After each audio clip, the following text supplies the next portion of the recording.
be seated so we could start?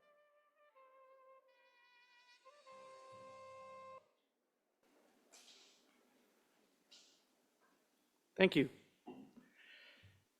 Good morning.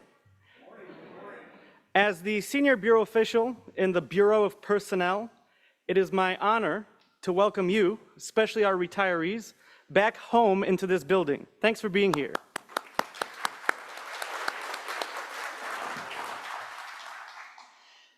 At this plenary session, we will award the Director General's Cup for the Foreign Service, the Director General's Cup for the Civil Service, and we will listen to a keynote address from Deputy Secretary Christopher Landau.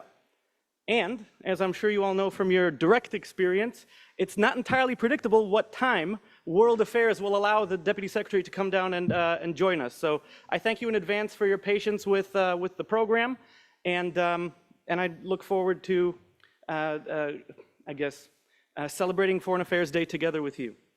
But first, some thanks are in order. Hold on, thirsty. Anyway, above all, we thank the men and women whose names are inscribed on the memorial plaque. These are colleagues who gave their lives in circumstances distinctive to the Foreign Service. After his keynote address here today, Deputy Secretary Christopher Landau will lay a wreath at the memorial plaque, which today, for the first time in the 60-year history of Foreign Affairs Day, features the USAID wall standing side by side with the traditional memorial plaque. So you will all get to see it on the live stream, but I hope that you all have a chance to visit the C Street Library and see the USAID wall and the memorial plaque in person. We also thank the American Foreign Service Association and its president, Tom Yasgardi, who will join us and join the Deputy Secretary at the wreath-laying ceremony. All year round, AFSA maintains the memorial plaques along with a virtual memorial plaque online. And I'm always happy to work with AFSA to conduct the research that we need to make sure that the virtual memorial plaque is complete and that it contains the best possible record we have of our Foreign Service officers, our colleagues at sister agencies that have given their lives in circumstances distinctive to the Foreign Service. Hopefully, we will proceed onward with this mission and that you all will be able to keep AFSA informed of any opportunities that you see from your knowledge of this institution and its history to make sure that we have a complete record honoring the people that gave the full measure of the full measure of devotion. One thing I invite us to think about today as we come into our nation's capital is that the memorial plaques are literally the northern point of our nation's moral compass. If you draw this moral compass, it starts here in this building with these memorial plaques, and it goes south in a straight line to the Vietnam Veterans Memorial, to the Lincoln Memorial, and to the Korean War Veterans Memorial. And then it goes east to the World War II Memorial, and then it goes west to Arlington National Cemetery. So on behalf of the entire workforce here at the Department of State and at our sister agencies, and in the words of President Lincoln, from these honored dead, we take increased devotion to that cause for which they gave the last full measure of devotion, the diplomatic mission of the United States of America. Thanks for honoring our colleagues today.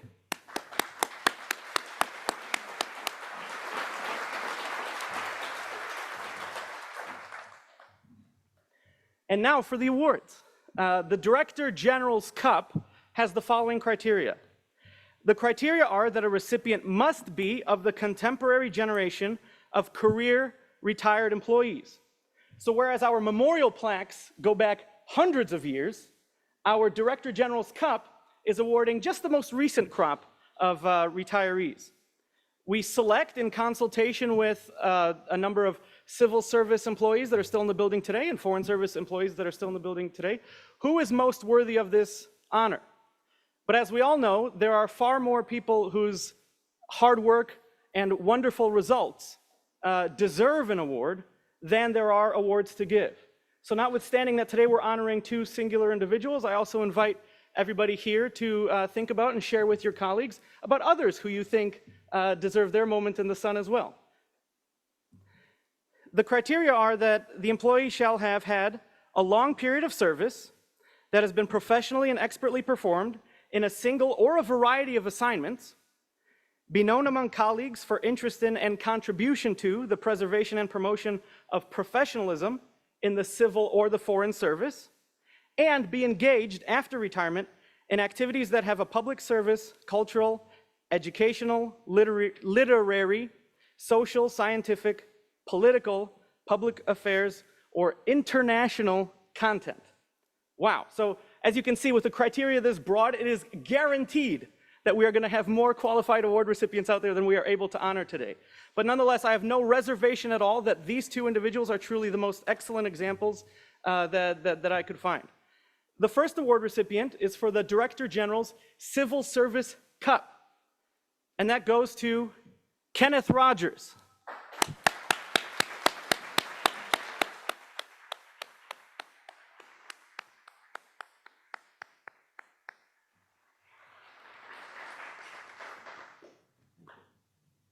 We do one handshake like this, right?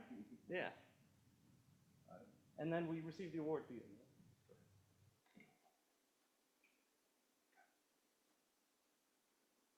Thanks. Have a seat. I'm going to say a couple of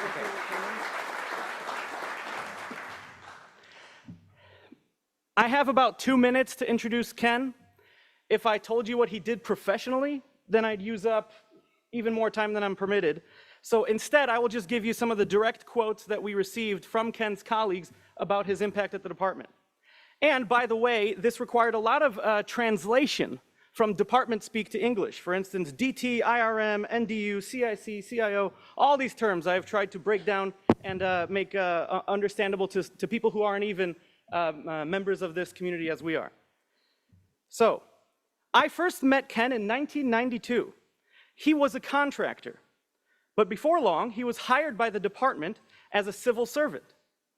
Ken worked in the office of the Chief Information Officer, and over his long and storied career, he did some remarkable things for the department, from getting us past Y2K to helping National Defense University set up the College of Information and Cyberspace. Ken is one of those unsung hidden heroes whose fingerprints are left on every computer key we punch each day. I'm told, from another person, I'm told Ken was the first one in the department to institute professional training for information resource management personnel. The training was for project management and program management, and he opened it up for personnel outside of information resource management too. There are a number of senior managers in the department who now have professional certifications because of the professional training programs that Ken instituted in information resource management. All the other professional training programs the department currently offers to employees are there because Ken blazed the trail about a decade before all the rest of them. And finally, I really enjoyed working with Ken. He is a strategic thinker who was passionate about his work with diplomatic technology and about the department. There were many brainstorming sessions and late-night data calls that magically turned into perfectly presentable paper by daylight. Somehow, we squeaked across the finish line, time and again. I don't miss the stressful deadlines, but I do miss working with Ken, and I miss Ken's leadership.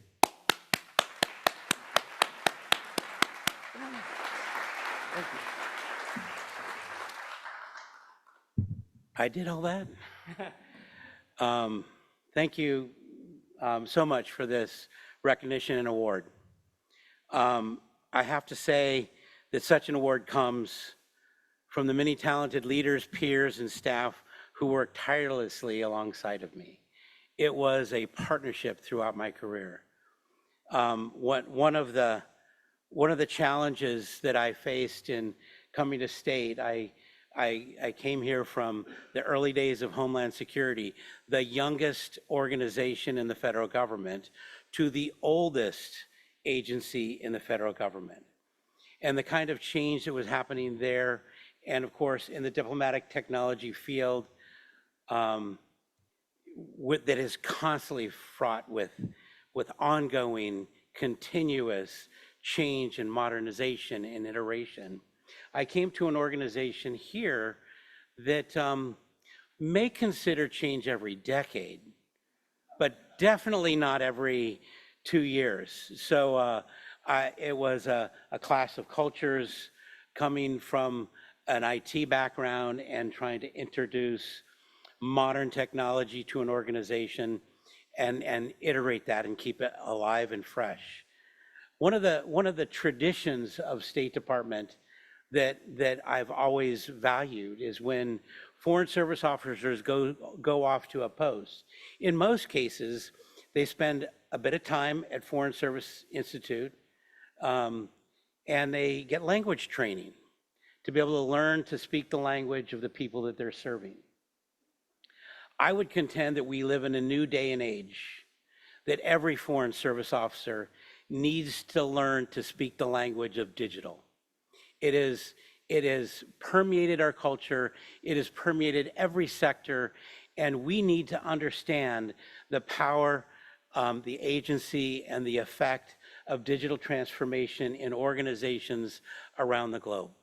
And thank you. So over the years, I've had the privilege of working for 7 CIOs with individuals and teams that were committed to the mission to delivering products and services year after year. And one of those kind of neat moments was our ability to pivot to a telework operational style. We literally, within 3 months, went from 2,000 concurrent teleworkers to the capacity of 85,000 teleworkers worldwide.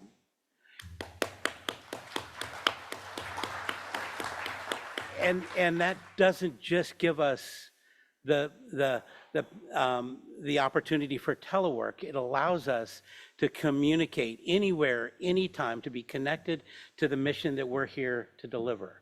And that capability is with us today.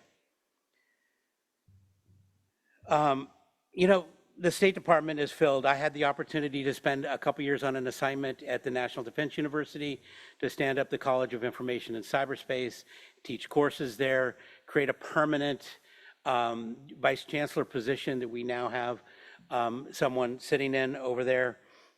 But State Department is an organization that's filled with talented and knowledgeable professionals, and most of whom, and particularly on the civil service side, that are in the trenches ensuring that the services are delivered excellently. I want to give an example, a shout out to my budget team at DT. Year after year, they delivered 99.9% of committed and obligated funds every single year. And that's no small feat when our budget has grown. DT's budget grew to, when I retired, $1.3 billion a year. That's moving a lot of money correctly, accurately to deliver the services we have. Not only that, they did that while paying invoices on time 99.9% of the time. We honored the Prompt Payment Act and we delivered that. And most of those individuals' names are rarely known or acknowledged. Obviously, within the organization, they are acknowledged, but that's the kind of excellence that we have in this organization. That's the kind of commitment that we have in the organization. And that's the kind of support and community that I've been able to work with to achieve the things that I have done here at State.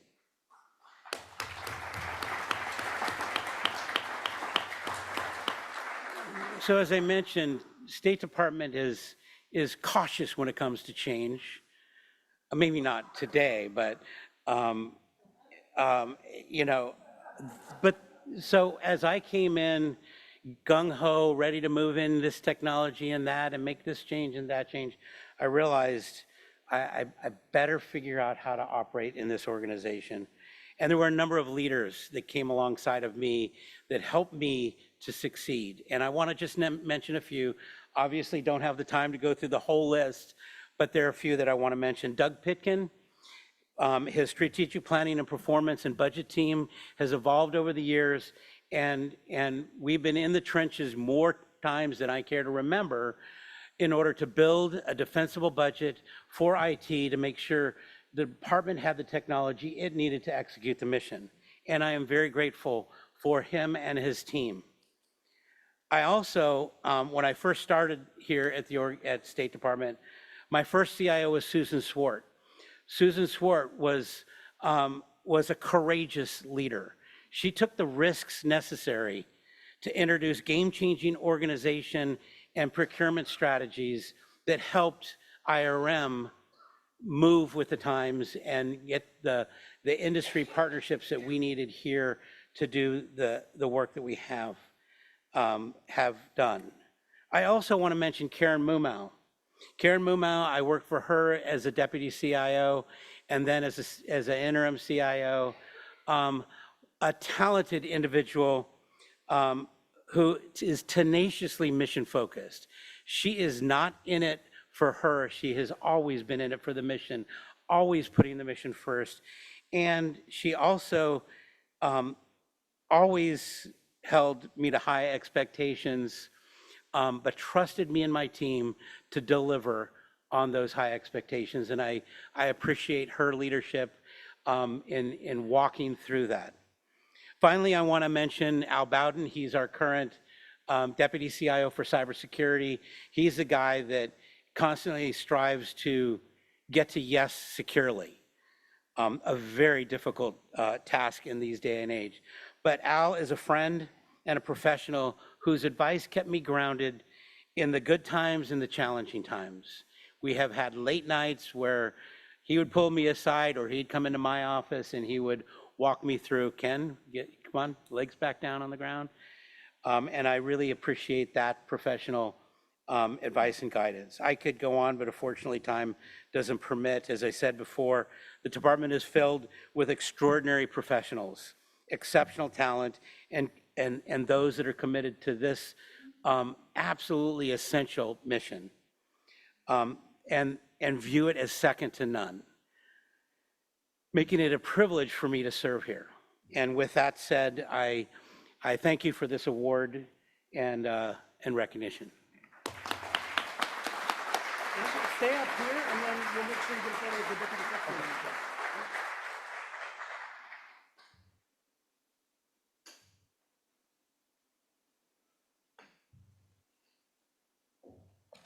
You may already know this, but subject to appropriations, we have language incentive pay for certain computer programming languages, right? That's something that I hope that we can increase the distribution of post haste, or tout de suite, as some people like to say. A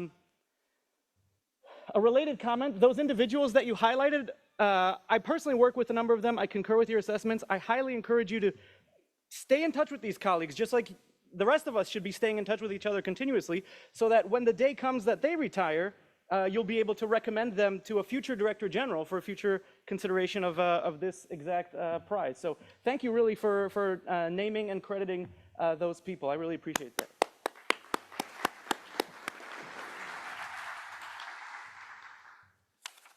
Our second award is the Director General's Cup for Foreign Service. And this year's award recipient is Philip Linderman.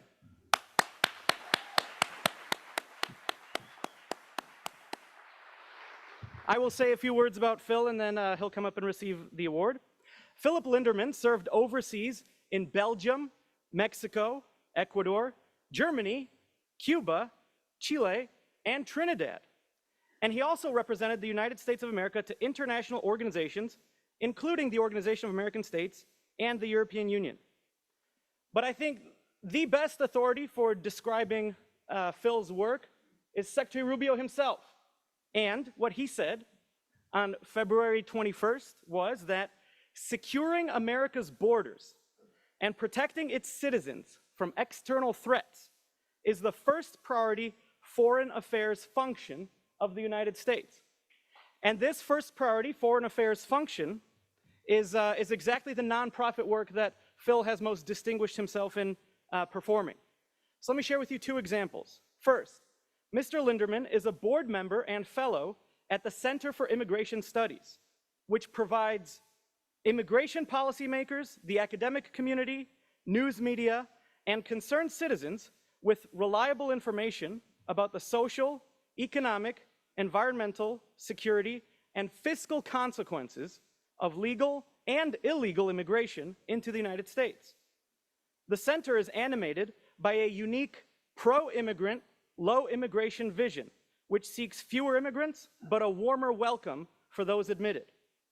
And the second area in which Phil has made contributions outside of the department to advancing the Secretary's foreign policy vision is through the Ben Franklin Fellowship, a 501c3 public charity that provides a forum for foreign policy discussions from perspectives that promote the national interest, secure borders, US leadership, and American sovereignty. Through networking events and regular meetings, the Ben Franklin Fellowship fosters these values, connects like-minded policy professionals, and examines other related international topics. So Phil Linderman, please come up and receive your Foreign Service Directors General's Cup.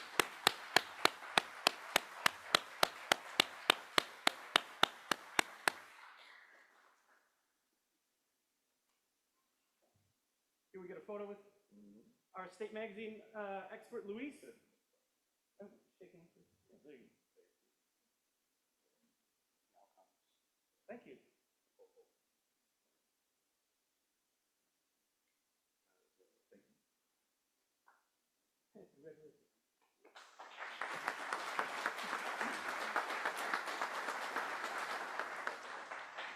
Good morning. Thank you, Mr. Director General. It's a pleasure to be here. It's always good to come back to Foggy Bottom and see colleagues and friends. I thank you for this award. I accept this award in the name of all the unsung retired Foreign Service officers. And there are many of them are out there. Some of them I worked with. By unsung, I mean all the behind-the-scenes FSOs who served with great professionalism and who went basically unnoticed in their work because, as the saying goes, they were doing their job. And that was all perfectly fine. That was part of the career, and it was an effort for people to engage, to do what's right without any expectation of reward. These unsung FSOs were proud to be the backbenchers to carry out this kind of work, and they performed their duties, as I mentioned, without any expectation. And today, I'd like to acknowledge them and their works. They're out there throughout the history of the Foreign Service, and many, perhaps, in this room. The career itself was always the reward, taking part in the challenges, the excitement, and the privilege, the great privilege of representing our country to people abroad. Whether you were serving in a high-profile diplomatic mission in Western Europe or in a forgotten posting in an obscure geographic location, it was always a special opportunity to be a representative of the United States of America, to stand for our great values, the Constitution, and to serve the President's foreign policy agenda. Retirement, it also gives me a certain freedom of expression. And I'm also accepting this award in the name of the overlooked Foreign Service officer, or the forgotten Foreign Service officer. And by that, I mean many hundreds, perhaps even thousands, of career FSOs who in recent years have been intentionally passed over for promotion and assignments abroad. And this was done in the name of extreme DEIA policies. These policies were fundamentally unfair. They were a slap in the face of meritocracy, and they went against the 1980 Foreign Service Act.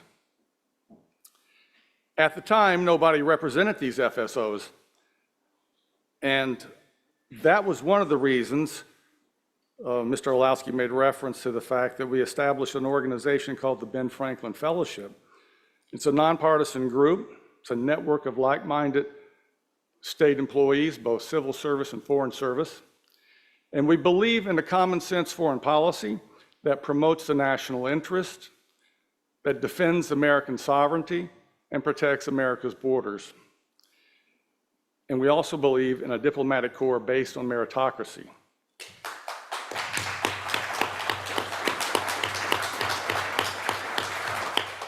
The State Department happily is now in a new era, and we urge all like-minded FSOs and civil service employees who are interested in our organization to check us out. And today, in conclusion, let us all together celebrate American diplomacy, the great privilege, no matter what your job might be, the great privilege to represent our country abroad. Thank you very much.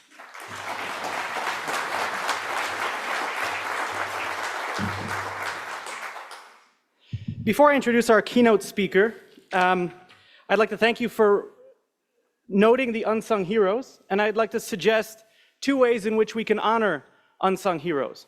So one of them is right now, I'll give credit where it's due, the beautiful AFSA Memorial Wall, which is more than just a plaque, it really is an art installation. The reason it's standing where it's standing is because of contractors who disassembled the wall at the Ronald Reagan building, moved it into the Harry S. Truman building, mounted it successfully. It's thanks also to our administration bureau, senior bureau official Rudy Strom, and to the whole team in A Bureau, which makes this building function and brings us such wonderful displays that, again, honor those who gave all to the diplomatic foreign service. And so we have to give them credit. And how do you give them credit, right? One way you can credit the names and the men and women on the memorial plaque is by visiting the plaque, reading the locations. I recommend some fascinating observations to you. For example, we have a number of Foreign Service officers who gave their lives in a foreign country known as the Republic of Texas. They're honored there because the US had a mission in this foreign country before that country became one of the states of the Union. And that's a fascinating story that you can see just by visiting us in the lobby. But if you visit AFSA's website to review the virtual memorial wall, then you will see biographical stories and the circumstances under which our colleagues did give their lives and did earn their place on the memorial plaques. So you get those additional stories, photographs, and details about our USAID plaque names, about our Foreign Service plaque names, both from the State Department and its sister agencies. And so without further ado, I'd like to introduce you all to our keynote speaker. Deputy Secretary Christopher Landau is one of you. Last year, he probably expected to be here today as an audience member rather than as a keynote speaker. Ambassador Landau served as the United States ambassador to Mexico, and he retired from the Foreign Service at the conclusion of the first Trump administration. But President Trump called Ambassador Landau back into public service by appointing him as our Deputy Secretary of State.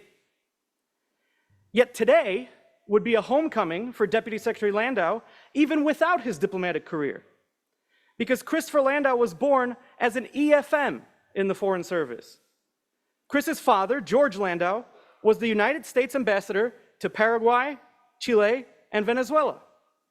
Deputy Secretary Landau says, "I was born in Madrid, grew up in Asunción, Santiago, and Caracas, and I truly believe my international upbringing was one of the most precious gifts my parents could have given me."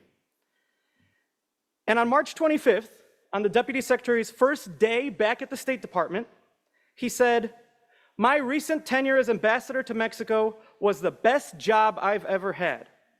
And it was a real joy, after more than 30 years, to find myself back among my tribe, the civil and foreign service officers, the locally employed staff, the eligible family members, who all together embody the best of American diplomacy every single day. For now, this son of the Foreign Service is happy to be home. So without further ado, welcome home Deputy Secretary Christopher Landau."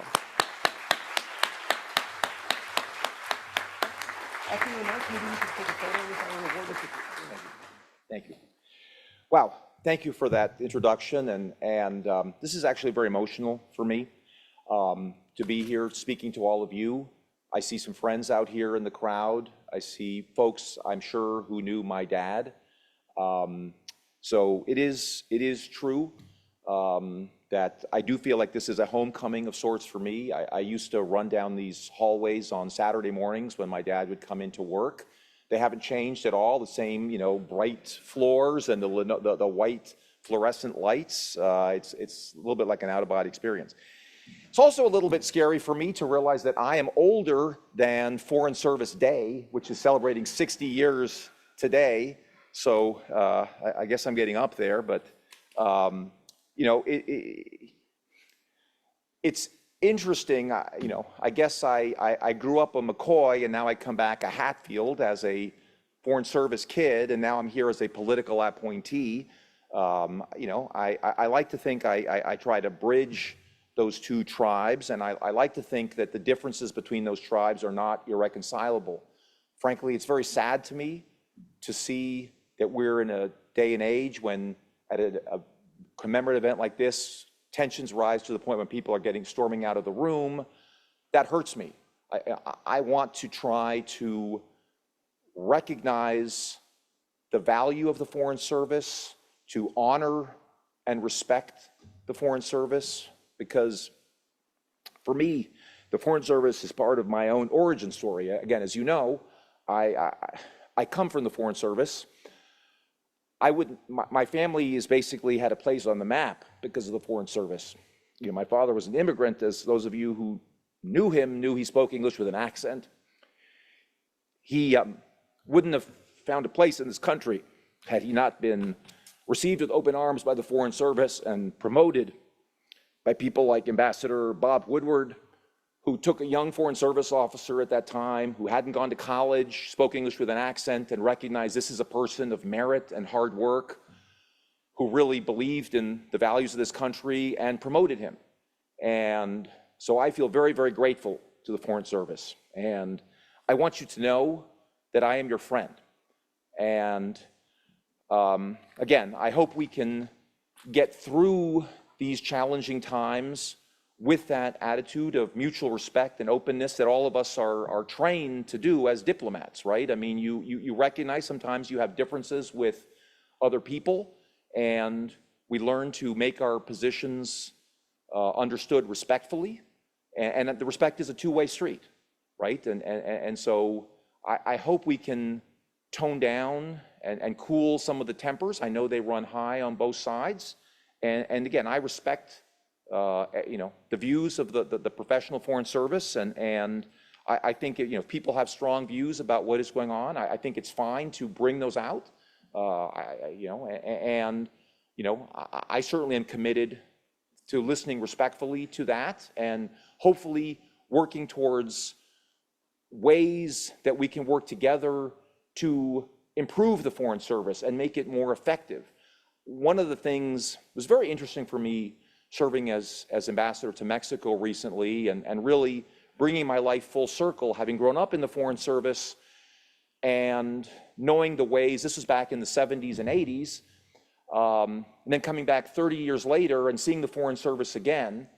And I think in a lot of ways, the Foreign Service could do a better job in adjusting to the realities of the world. I mean, the world has changed a lot, technology has changed a lot, and I think we need to be asking ourselves serious questions about what is the role of an embassy in the 21st century? I mean, do you need the reporting functions that you might have needed in an earlier day? Now Washington knows, Washington knew what was going on in Mexico, frankly, as quickly as I did sitting in Mexico City. And so that has implications for what is the function of the men and women who are on the ground in that post? What are you looking to them for? And, I think there are very serious, legitimate questions that we should all be working together to answer. And I very much value the perspective of those of you in this room. I think that you can provide valuable insights into how do we make the Foreign Service more effective. Nobody wants to be writing cables that nobody in Washington winds up reading. I feel like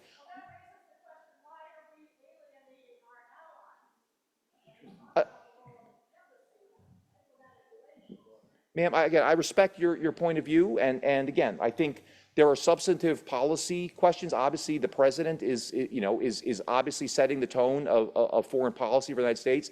He is the chief executive of our government. Under our Constitution, we have an executive branch. We are an organ of the executive branch. In fact, we're the first organ of the executive branch, going back to the Washington administration when Thomas Jefferson was the Secretary of State, right? So even though those of you in this building, and my father knew this very well, he did not always agree with the administration in power, and he actually disagreed sometimes. But I didn't know who my father voted for the entire time I was growing up until after he retired. And so I hope we can come back to a foreign service that understands that it is part of the executive branch, that people have ways to express their disagreement or their own views within the system. But ultimately, unless it's something that is unlawful, the wisdom of this kind of things is for the political leadership. Ultimately, we can't all, the president was duly elected by the American people. So, but again, I think these are valuable questions, and particularly now, let me just say a word about some of the reorganization plans. I mean, back in the day, this was the organization chart of the Department of State. This is 1966, right? Obviously, it was a different time, but this was still the height of the Cold War. This is the organization chart for Washington, that is the current one, right? So I think, again, those of us who have followed the Foreign Service understand that it has ossified over time and become sclerotic with a proliferation of different boxes on this organization chart that made the clearance process very difficult, that just made coordination very difficult, even within the building.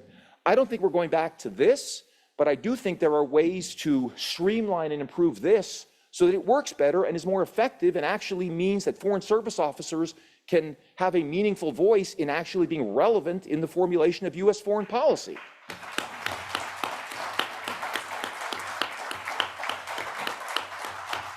It means a lot to me to get at least one little bit of applause. I appreciate that, because at least we're talking to each other, and again, I hope we can find this kind of common ground, that the current system is not optimal, and I hope we don't find a situation where the professional foreign service kind of digs in its heels and says we are going to defend the status quo at all costs, and everything that is any change is bad, bad, bad. I don't think that's in the interest of the Foreign Service. I think there are some things that those of you who have seen it out there realize, yes, this could be changed for the better. And I certainly am all ears in looking for other perspectives. I have the humility to understand that I didn't spend my career doing this, but I respect the views of those of you who are there.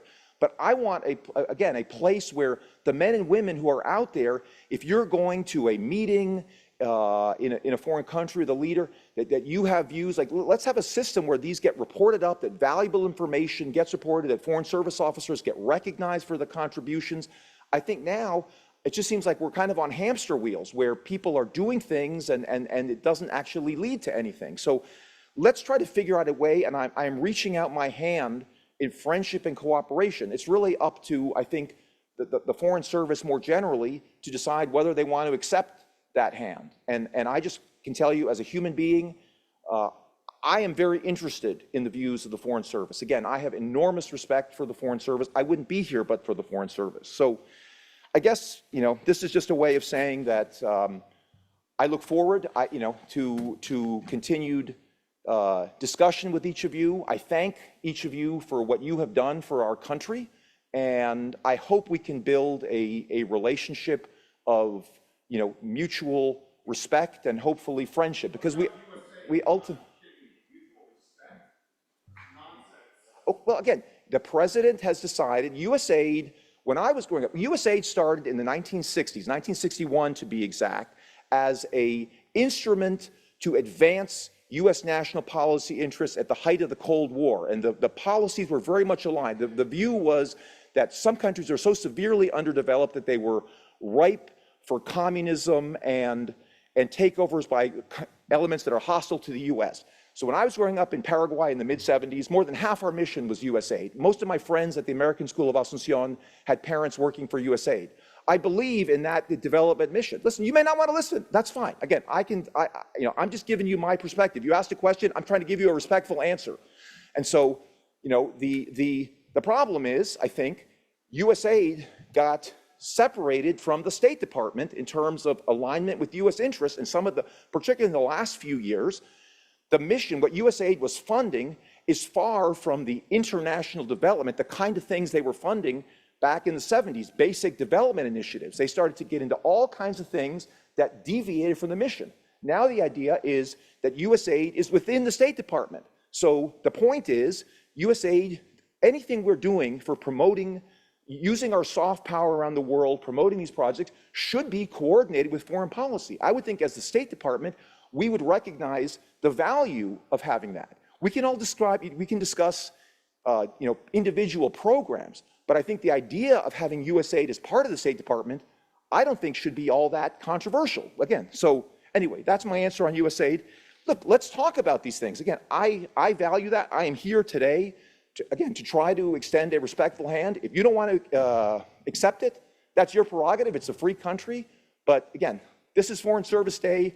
I am here to celebrate the Foreign Service, to express my personal gratitude to the Foreign Service, and express my personal desire to work with each and every one of you. Thank you very much.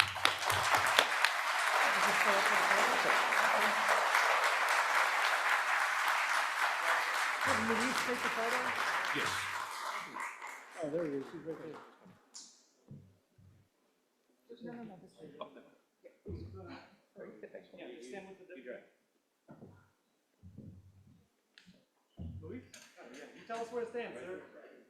All right, yeah.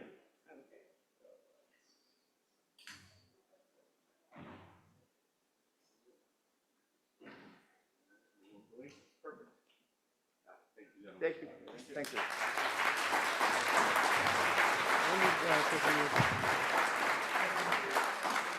Thank you all. The Deputy Secretary will now join the AFSA President at the memorial wall for the wreath laying. You ought to be able to see it on the live stream here. And afterwards, our Principal Deputy Assistant Secretary for the Bureau of Personnel, Rob Pyatt, will deliver closing remarks. So thank you again for coming, and happy Foreign Affairs Day.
Good morning. If I could ask all of you, and I did it myself just now, to silence your phones, that would be great. Much appreciated on this solemn occasion. So, Mr. Deputy Secretary. Right here. Oh, sorry, there he is. Honored members of the Foreign Service community, distinguished guests, ladies and gentlemen, thank you for joining us on this solemn ceremony. I'm Tom Yasgirdi, and it's my great honor to serve as president of the American Foreign Service Association, the professional association and labor union of the United States Foreign Service. Today, as we mark the 51st anniversary of this memorial ceremony, we pause to honor those who gave their lives in service to our nation, men and women who upheld their oath to the Constitution and helped shape America's role in the world through quiet courage and daily sacrifice. This ceremony was inaugurated in 1974. Since then, it has become a revered tradition, a moment each year to reflect on the cost of service and the ideals for which our colleagues gave their lives. Surrounding us are the names of 321 fallen colleagues etched into these memorial plaques. Each name represents a story of commitment, bravery, and sacrifice. Each was added after a careful and respectful review, a process AFSA has overseen since these plaques were first unveiled in 1933. We are proud to be the stewards of this memorial, and I am grateful that this year no new names have been added. This year, we take special note of the USAID Memorial Wall on display here today at State. We honor our USAID colleagues whose names are etched here, over 100 individuals who gave their lives advancing America's mission abroad. Their sacrifice reflects the highest ideals of public service. And I would ask that the department leadership place this wall in an appropriate place of honor here at Maine State.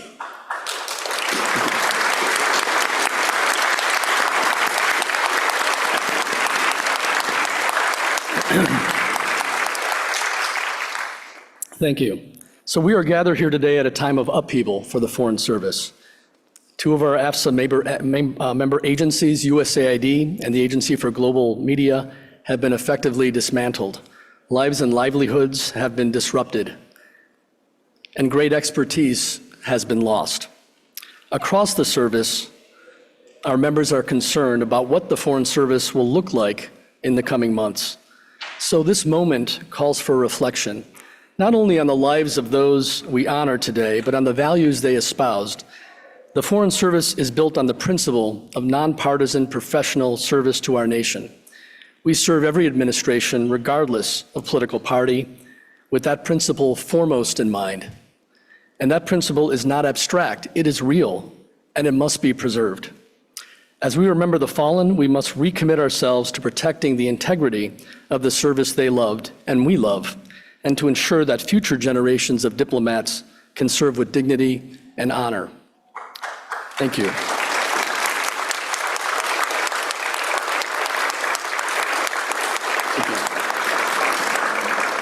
We are joined today by Deputy Secretary of State Christopher Landau, who I know cares deeply about our service. His presence here underscores the significance of this ceremony and the enduring importance of honoring those who gave their lives in service to our country. We recognize his participation as a sign of respect for our fallen colleagues. To all who have gathered here today, again, I thank you. Your presence speaks to the strength of our Foreign Service family and to the profound impact of a life dedicated to diplomacy and peace. As we honor their legacy, let us reaffirm our shared commitment to the principles they upheld and to building a world where diplomacy triumphs over discord and peace prevails over conflict. At AFSA, we pledge to continue protecting and supporting the professionals who carry that mission forward every day. May their sacrifices never be forgotten, and may their legacy continue to inspire future generations of diplomats and development professionals to serve with honor, courage, and an enduring sense of public duty. I now ask that everyone in the audience please stand as the United States Armed Services Color Guard presents the colors. Color forward.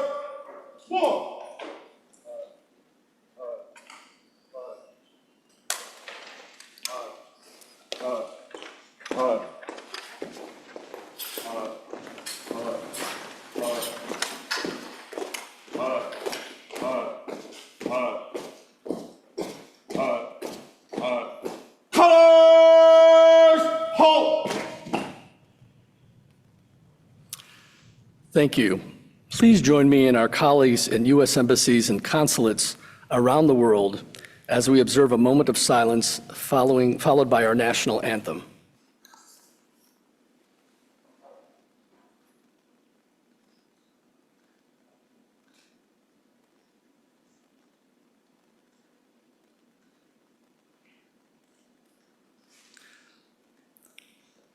Please remain standing for our national anthem. Colors, present, on!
Colors, right shoulder, on! Thank you. Finally, I ask that you all remain standing while the United States Armed Services Color Guard retires the colors. Colors, colors turn, march!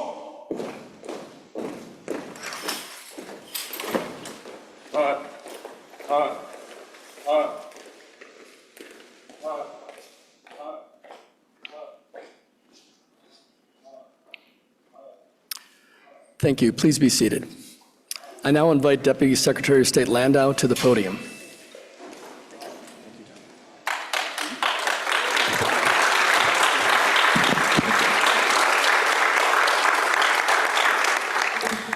Thank you, Tom. Thanks to all of you for being here today. It's an honor for me to be here on behalf of the Secretary, who expressed his regret that he couldn't be with us today. As you might have heard, he's got several other gigs that keep him busy.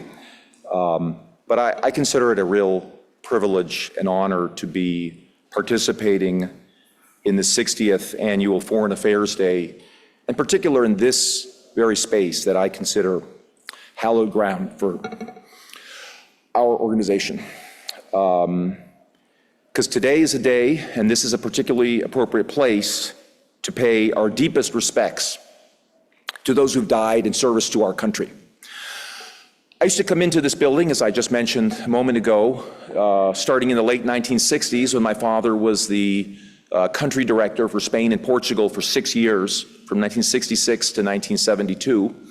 And he'd bring me in on Saturdays, and I would walk in these doors right here, and these flags made a huge impression on me. I think that actually sparked my love of flags, which continues to this day. And I have flags outside my house. Find this to be one of the most incredible places. There's a lot more flags now than there were in the late 60s when I was a boy. I always like to go through. I think I still can recognize most of them. But I think these plaques behind us also caught my attention when I was a boy. And just the way in which members of our government, working for different agencies, the Department of State, the U.S. Information Agency back in the day, USAID, some of whom gave their lives for our country. And that is something that I think those of us who remain have a duty to continue to remember and pay respects for. One of the wonderful things about having been ambassador to Mexico is learning their traditions about Day of the Dead.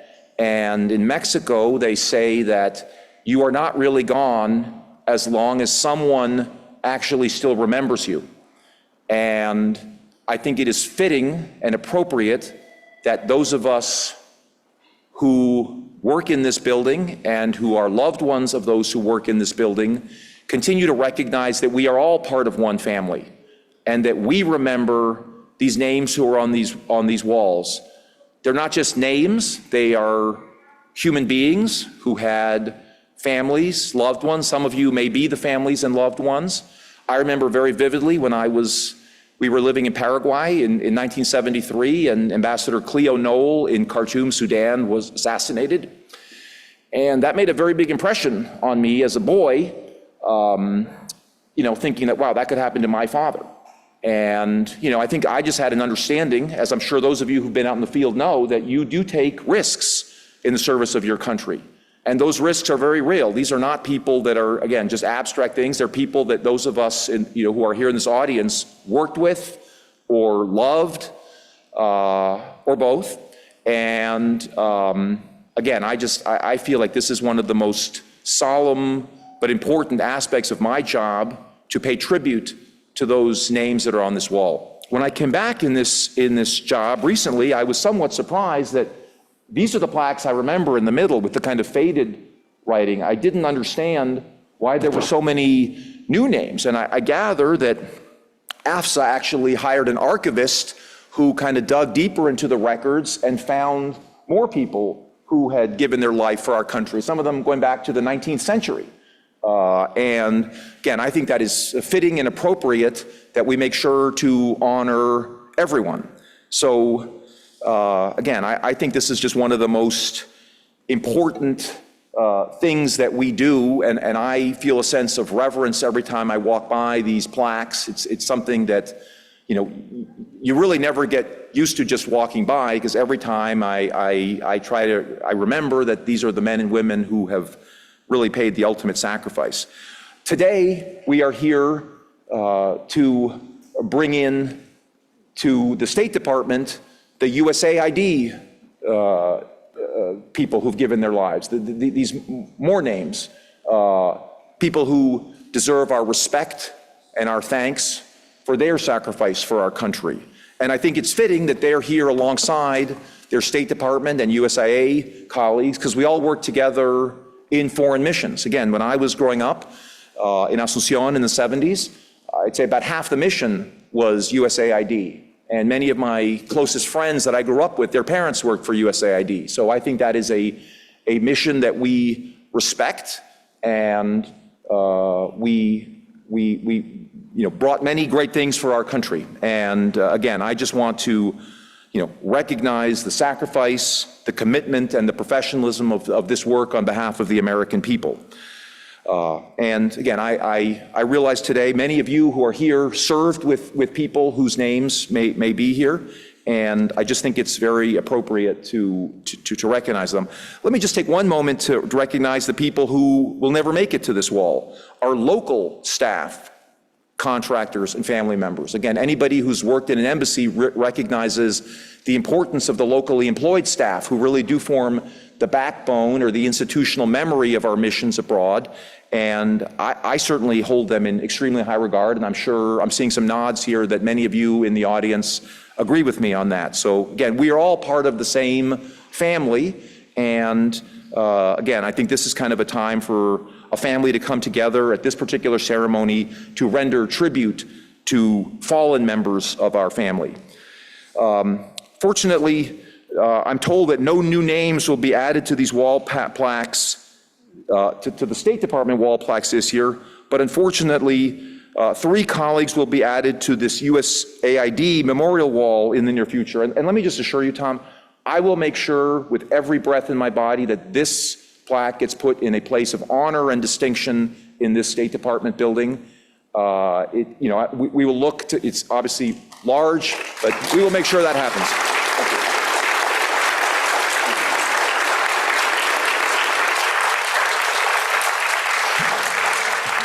I'd like to recognize 3 names that will be added to the USAID Memorial Wall in the near future, and recognize and honor these 3 individuals.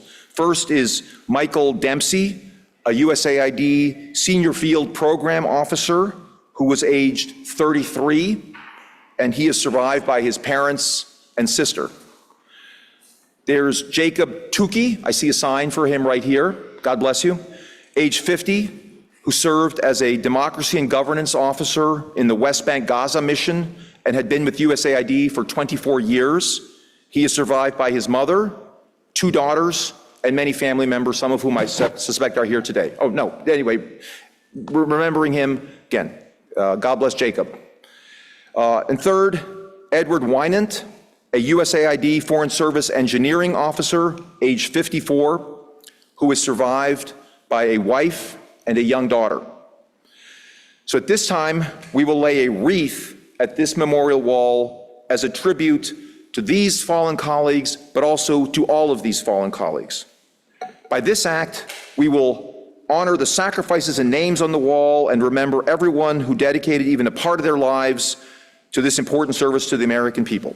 So thank you. With that, let's present the wreath.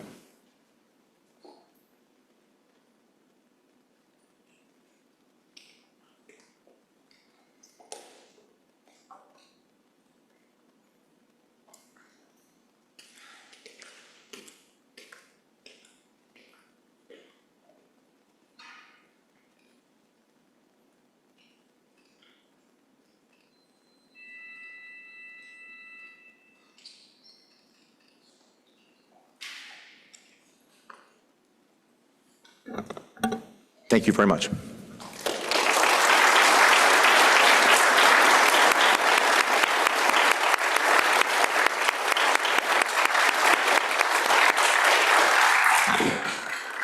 Thank you so much, Mr. Deputy Secretary, for those remarks. We appreciate your attendance here today and your respect for our fallen colleagues. Let me express my heartfelt thanks to everyone who was able to join us here today, both in person and virtually. EFS and I appreciate your taking the time to honor our colleagues and join us on this day. Thank you. This concludes today's ceremony.